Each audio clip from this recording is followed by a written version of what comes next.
Across Africa, blue helmets are coming down. In Mali, in the Central African Republic, even in Kosovo. Missions that once promised stability are being dismantled. The United Nations is shrinking, Europe is retreating, and America, the self-declared guardian of order, watches in silence. The question is terrifying. When the peacekeepers leave, who stops the next war? The silence itself is not neutral. It's a warning, a vacuum, and vacuums never stay empty. They fill with mercenaries, with militias, with extremists who thrive when no one else is watching. Look at Mali. Billions spent, generations of soldiers trained, institutions built with outside help, and then one coup, then another. Western allies pushed out, Russian Wagner fighters flown in. The EU mission folds, packs up, and walks away. Not because Mali was secure, but because Mali no longer wanted them. And now, jihadists push forward. Russia tightens its grip. Civilians brace for more bloodshed. Now shift to the Central African Republic, a nation haunted by decades of sectarian war. Blue helmets once stood between Christian and Muslim militias. Their presence didn't end the killings, but they slowed them, contained them. Today, fatigue in Paris, shrugs in Brussels. Russia steps in again, the UN scales back, and the cycle waits like a lit fuse. Once the helmets leave, militias will sharpen their blades, refugees will run for their lives, borders will buckle. Even in Europe's backyard, the unraveling spreads. Kosovo, NATO's showcase, Europe's supposed triumph. For decades, foreign troops kept Serbs and Albanians apart. The peace was fragile, but it held. Now, patience has run thin. Violence flares. Political stalemate drags on. European leaders whisper, why stay? Why bleed resources on a conflict with no end? And slowly, the mission erodes. If Kosovo cracks, it won't stop there. Serbia leans closer to Moscow. NATO faces a Balkan crisis it thought it buried 20 years ago. Do you see the pattern? Missions don't end because peace has arrived, they end because patience has died. Budgets shrink, politics shift, and every retreat sends the same signal. You are on your own. The United Nations once wore peacekeeping like a badge of honor. Massive deployments in Congo, in Sudan, in Lebanon, tens of thousands of troops, billions in funding, a visible promise. The world will not abandon you. That promise is fading. Congo's MONUSCO is winding down, even though militias still dominate territory. Sudan's mission ended just before civil war tore the country apart again. Each withdrawal dressed in diplomatic language, transition, local ownership, but the truth is clear. The UN no longer has the money, no longer has the unity, no longer has the will. And with every retreat, its credibility dies a little more. And then there is America, the one nation that always had the power to tip the balance. The country whose planes, whose funds, whose presence made the difference. Where is it now? Looking elsewhere. Washington's gaze is fixed on China. The Pentagon's focus locked on the Pacific. The White House burns energy on Ukraine and Taiwan. Congress treats UN budgets like a joke. And the public? Still scarred by Iraq, still weary from Afghanistan. No appetite for anything that looks endless. So America stays back. Statements are issued, speeches delivered, but troops absent, reinforcements missing. And that absence is louder than any speech. Allies hear it and doubt. Adversaries hear it and probe. Fragile states hear it and despair. Extremists, they celebrate. Why is all this happening now? Why does 2025 feel like the year global peacekeeping simply collapses? Because 4 storms collided. First, fatigue. Emphasis. 2 decades of forever wars drained the West. The word mission feels toxic to voters, and politicians listen. Second, geopolitics. Russia and China are carving space. Wagner in Africa, Beijing's loans wrapped in influence. Peacekeeping turns into proxy warfare. Neutrality collapses.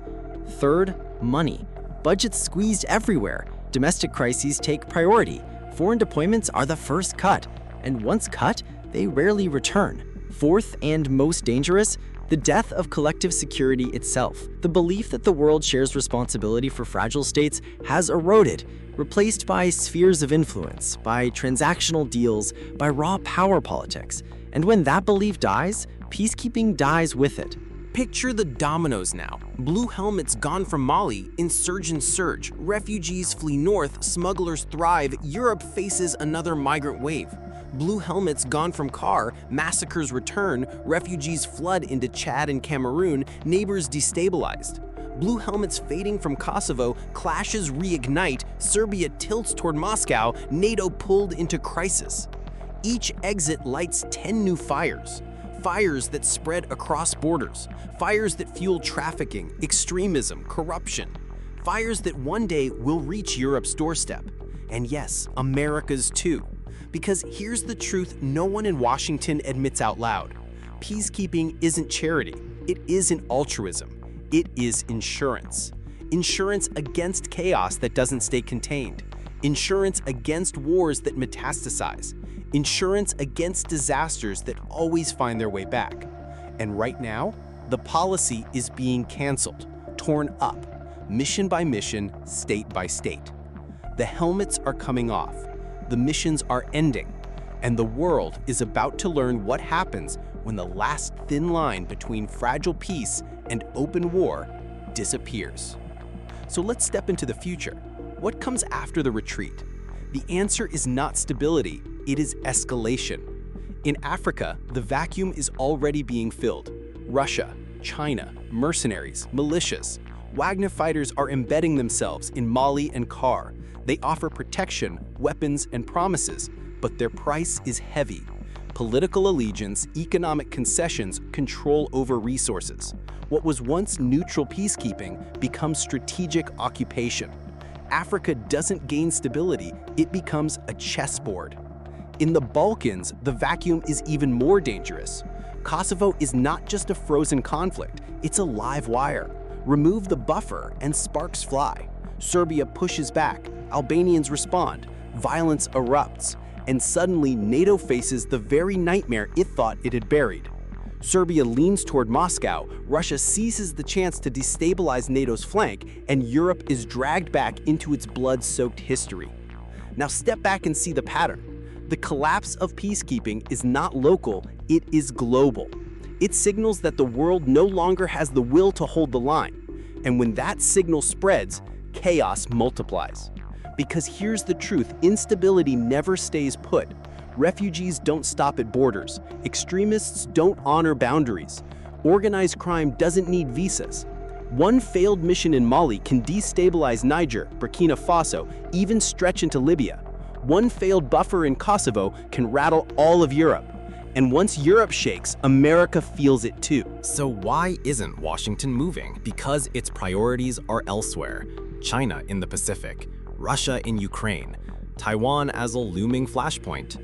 To US strategists, Africa looks secondary. The Balkans feel like Europe's problem. And peacekeeping, it looks like yesterday's tool. But that calculation misses the point. Peacekeeping was never about today's headlines. It was about tomorrow's explosions. And by walking away, America may be inviting those explosions closer than it thinks. Let's imagine the scenarios. Scenario 1. The world adapts by letting private powers fill the gap. Wagner in Africa, regional forces in the Balkans. Peace becomes privatized. Less about protecting civilians, more about extracting influence. Stability might exist, but it will be stability for sale, and those who can't pay, burn. Scenario 2. Regional actors try to handle it alone. The African Union builds new missions. The EU shoulders Balkan security without the UN. But history shows these efforts lack resources, lack unity, lack staying power. Without outside backing, they struggle, and fragile states collapse faster. Scenario 3. America wakes up. Too late. A crisis in Kosovo forces NATO to act. A mass refugee wave from Africa reaches Europe's borders. Extremists trained in the Sahel strike abroad. Suddenly, Washington realizes the cost of retreat, but by then, the fires are raging, and putting them out will require 10 times the effort peacekeeping would have. Which scenario do you believe is most likely? The truth is, all three may unfold at once, and none of them end well. Because here is the hidden cost no one wants to count. When peacekeepers leave, the trust in international promises evaporates. Civilians who once believed the world cared stop believing. Governments that once relied on outside support start looking elsewhere, and adversaries who once hesitated push harder. The collapse of peacekeeping isn't just about missions ending. Emphasis. It is about the collapse of credibility itself.